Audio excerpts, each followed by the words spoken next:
இன்றைய இதமான காலைத்தென்றலில் அனைத்து அன்பு உள்ளங்களுக்கும் என் இனிய காலை வணக்கம்.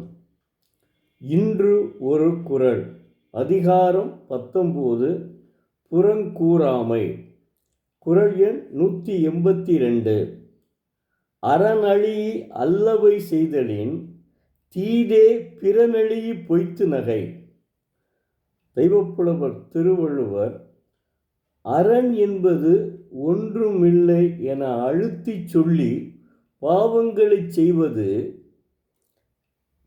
பாவங்களை செய்தலினும் தீமையுடைத்து ஒருவனை காணாத வழி அழித்து பேசி கண்ட வழி அவனை பொய்யாக புகழ்ந்து பேசுதல், புகழ்ந்து நகைத்தல், புகழ்ந்து சிரித்து பேசுதல் என்கிறார் தெய்வப்புலவர் திருவள்ளுவர். ஒருவர் காணாத இடத்து அவனை பழித்தும் அழித்தும் பேசி அவனை கண்டபோது அவனிடம் பொய்யாக மகிழ்ச்சியாக பேசுவது வஞ்சகமானது. அது மிக மிக கொடியது.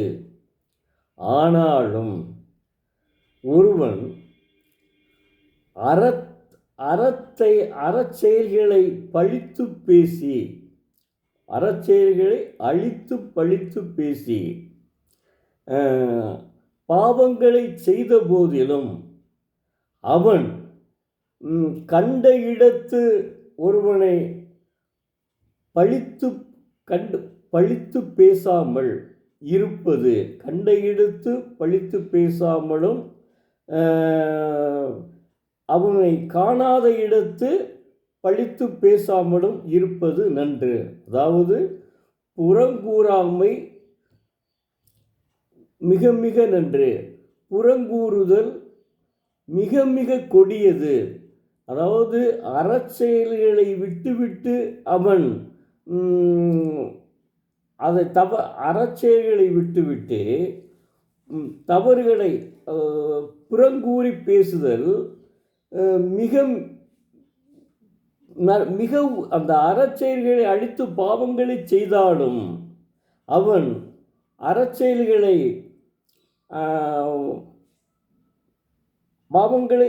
அறச்செயல்களை ஒழித்துவிட்டு பாவங்களை செய்த போதிலும் மற்றவர் மீது பிறன் மீது புறங்கூறாமல் இருத்தல் அதைவிட நல்லது என்கிறார்.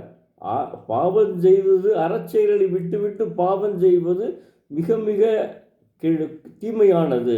ஆனாலும் அவன் அப்படி செய்தாலும் அதே சமயத்தில் அவன் புறங்கூறாமை, பிறரை பற்றி புறங்கூறாமை இருத்தல் நல்லது என்கிறார்.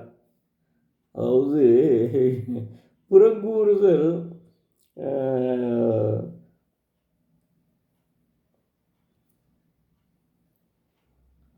உள்ளொன்று வைத்து புறமொன்று பேசுதல் தான் புறங்கூறாமை.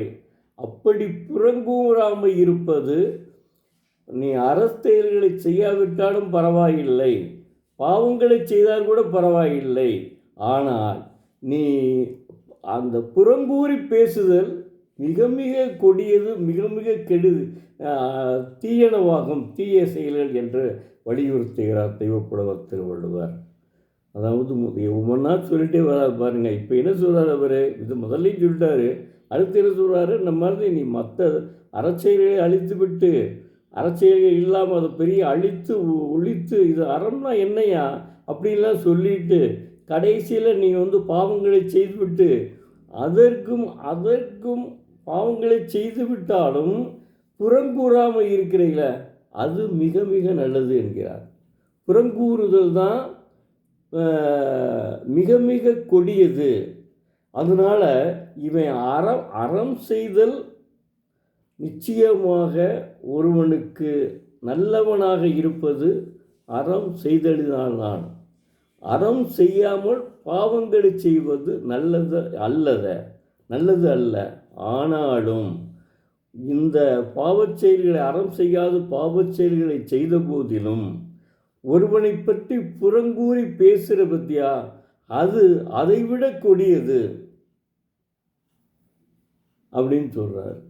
புறங்கூறுதல் மேலே, ஏன்னா ஒருவனை நேரடியாக புகழ்ந்து பேசுதல், பின்னாடி போயிட்டு அவனை பற்றி வேறொருவனிடம் இகழ்ந்து, பொய்யாக இகழ்ந்து, பொய்யாக புகழ்ந்து, ஒருவன் நேரடியாக புகழ்ந்து பேசுதல், மறைமுகமாக இகழ்ந்து பேசுதல், இதுதான் புறங்கூறாமை.